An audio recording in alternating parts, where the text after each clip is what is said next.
wykańcza człowieka. Znam ludzi, którzy przez to wpadają w letarg, dogasając peta, ciągle w stresie żyją. Nawet retoryka nie w stanie powiedzieć, co tam było. Marzeń pełno, choć spełnia się 1/4. Powtarzam to stale, nie ma co liczyć na farta. Płyta jest darta, bo gram z niej codziennie. Nieważne czy w wakacje, czy to raczej ferie. Codziennie kłótnie i twarze zdołowane.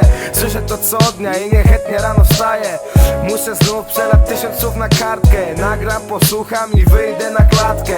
Podzielę się z ludźmi moimi problemami. To nie Miami, ej, sprawdźcie to sami. To ryję w bani, bo kłótnią nic nie zdziała. Spróbuję to rozwiązać, ale teraz mówię nara.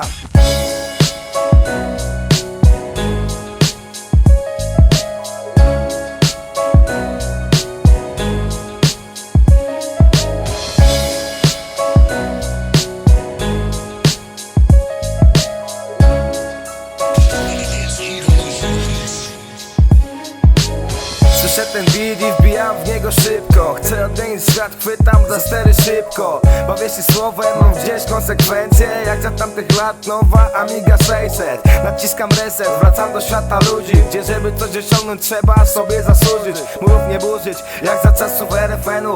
Każdy kiedyś wraca do swojego Edenu. Czasem w standardzie najwyższej spółek. To przeminęło z wiatrem jak czasy ciepłych bułek.